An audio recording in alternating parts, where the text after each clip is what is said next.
Pak Robertus, terkait dengan rekomendasi untuk INDF dan juga ICBP sendiri, harga terakhir menarik untuk bisa masuk atau masih nunggu level support yang mungkin masih bisa terjadi? Kalau ICBP level support berikutnya sih masih jauh ya, kisaran 7.800, 7.700. Jadi ya kelamaan ya Mas Wiki kalau misalnya Mhm. mau nunggu situ, mendingan bisa ambil posisi dari sekarang itu karena rewardnya bisa di kisaran 8.700. Itu kan ada gap yang ya berpotensi ditutup dalam jangka menengah gitu ya. Jadi kalau misalnya eh, turun itu bisa menjadi kesempatan untuk buy on weakness, tapi kita melihat sebenarnya supportnya masih cukup jauh. Jadi ya kapan aja kalau misalnya ada pelemahan itu bisa diakumulasi kembali. Untuk rewardnya ada di kisaran sekitar 8.700, Mas Vicky. Oke, baik. Ini untuk kemudian melengkapi saja INDF secara year on year 16% menjadi 2,9 triliun rupiah secara laba bersih. ICBP juga turun 40% year on year menjadi 1,93 triliun rupiah dan kinerja saham per 31 Agustus 2022 INDF sudah melemah 4,23% ke level 6.225 dan ICBP melemah 4,87% di level 8.300. Oke, kita ke saham-saham pilihan untuk pagi hari ini. Diantaranya adalah ada BBRI, kemudian juga ada Telkom, ada Akra, dan juga MDKA dengan rekomendasi semuanya buy. Kita ke BBRI terlebih dahulu, Pak Robertus. Apa yang menarik dari BBRI untuk dicermati? Ya, seiring dengan tingkat kenaikan suku bunga Bank Indonesia kemarin kan, yang kemungkinan juga masih akan dilanjutin ya sampai dengan akhir tahun kita perkirakan. Jadi harapannya net interest margin ataupun profitabilitas dari sektor perbankan ini bisa meningkat juga nih Mas Uci, seiring juga dengan penyesuaian yang akan dilakukan di suku bunga dasar kreditnya. Jadi kemungkinan profitability akan meningkat sehingga salah satu yang menjadi market leader di kredit UMKM kan kita lihat BBRI ya. Nah, ini yang menjadi salah satu pilihan utama kami sih di kuartal 3 dan 4 ini, seperti itu Mas Vicky. Oke. BBRI untuk rekomendasi investasinya menengah ke panjang. Betul, betul. Baik, oke. Dari BBRI kita ke Telkom dengan rekomendasi buy juga. Apa yang menarik dari Telkom, Pak Robertus? Telkom ini kan ada rencana besar ya, corporate action untuk bisa mengintegrasikan layanan seluler dengan fiber optiknya yang sekarang masih jalan masing-masing nih.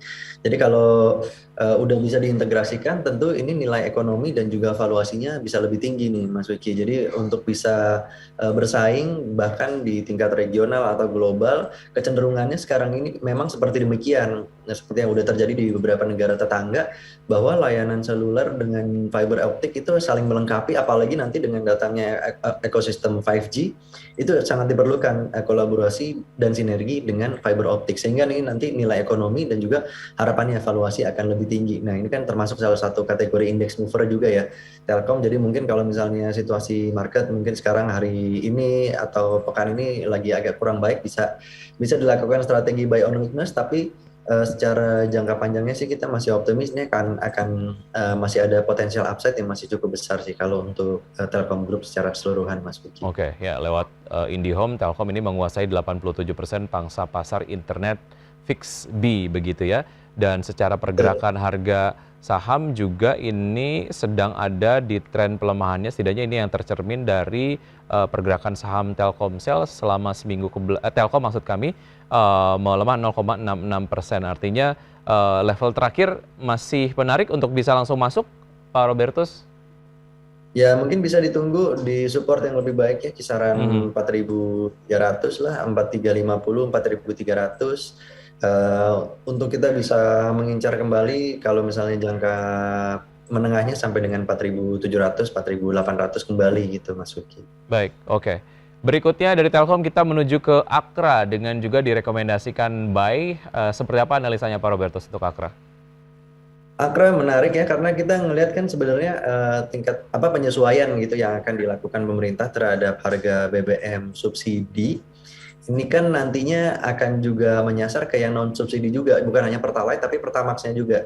Jadi kalau misalnya Pertalite, Pertamax nanti dinaikin harganya, tentu jaraknya dengan BBM non subsidi yang lainnya itu akan semakin mengecil nih. Kalau sekarang kan jaraknya apa spreadnya jauh banget ya. Jadi tingkat konsumsi Pertalite itu jelas ada lonjakan kenaikan. Tapi kan sebelum-sebelumnya pada waktu spreadnya nggak begitu jauh dengan Pertamax ataupun yang di luaran itu, yang non subsidi itu sebenarnya enggak gitu. Jadi nanti kalau misalnya udah bisa ada penyesuaian di BBM non subsidinya juga, harapannya konsumen akan kembali lagi mengkonsumsi yang non subsidi. Nah ini akan bermanfaat bagi distributor BBM. Sekarang ini kita lihat salah satunya adalah Akra.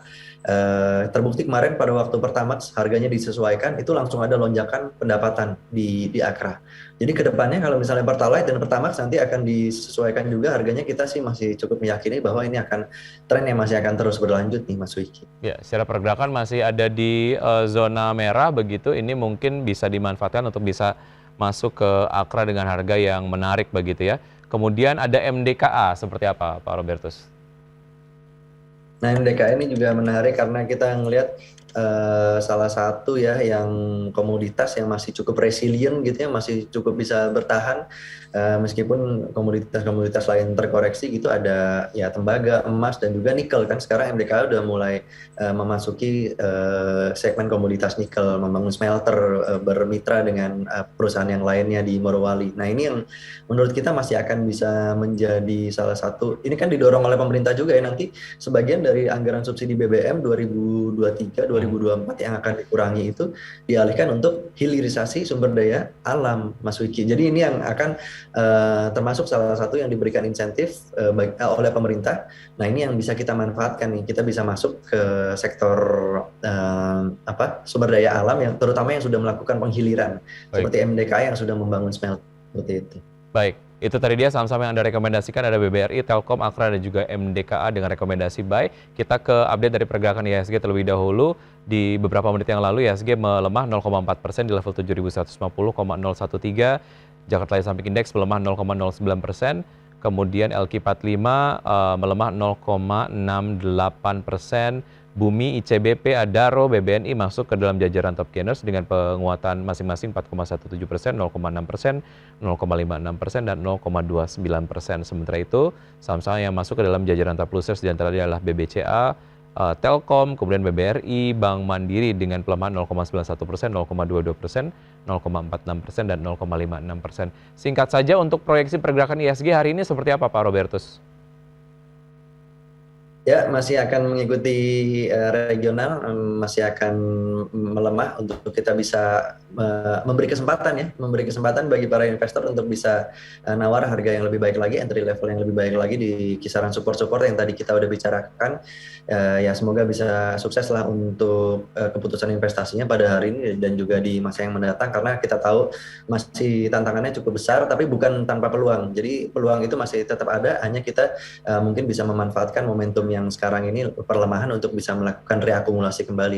Demikian Mas Wiki. Baik, ya Pak Robertus, terima kasih sudah bergabung bersama kami di Market Buzz. Terima kasih juga untuk analisa komprehensif dari Anda. Sampai jumpa, sehat selalu.